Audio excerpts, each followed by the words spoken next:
عن المنتخب المصري، رغم انه تعادل مع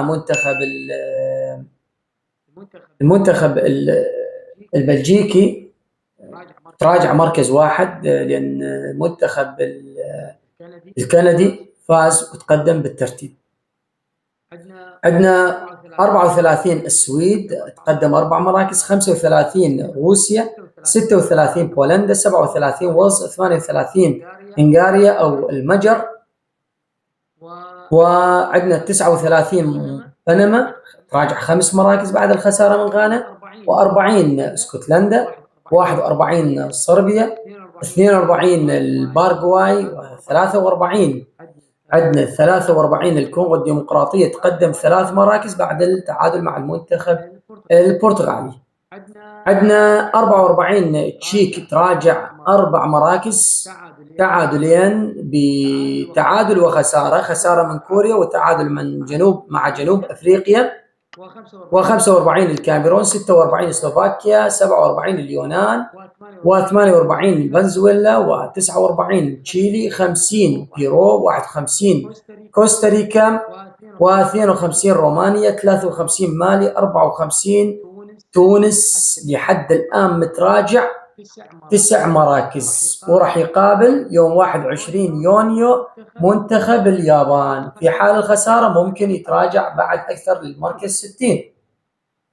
55 أوزباكستان تراجع 5 مراكز بعد الخسارة من كولومبيا. 56 عندنا إيرلندا، 57 سلوفينيا، 58 منتخب قطر تراجع بالترتيب بعد الخسارة من كندا، خسارة قاسية 6-0، تراجع مركزين وخسر من مجموع نقاط لحد الآن 20.63 نقطة. 59 السعودية متقدم مركزين بعد تعادله مع منتخب الأورغواي، وراح يقابل منتخب إسبانيا.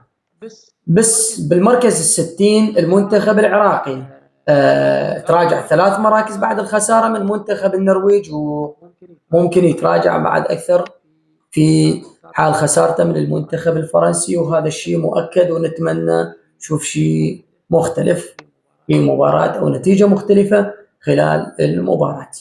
61 جنوب أفريقيا قدم أو تراجع مركز واحد وكسب من لمجموع نقاطه 3.34 نقطة.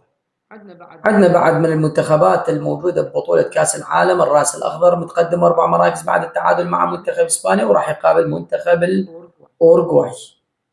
عندنا غانا قدم 8 مراكز بعد الفوز على بنما، وكسب 33.83 نقطة، أكثر منتخب لحد الآن حصد أو كسب نقاط ببطولة كأس العالم. عندنا بعد من المنتخبات المشاركة المنتخب الأردني تراجع 5 مراكز، وبعد من المنتخبات عندنا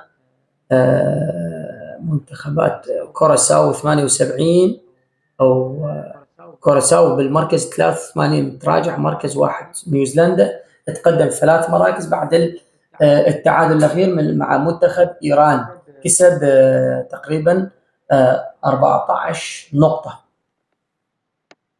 بعد عندنا من المنتخبات المشاركة بالبطولة ما عندنا منتخب بهاي المراكز من المنتخبات المشاركة ببطولة كأس العالم.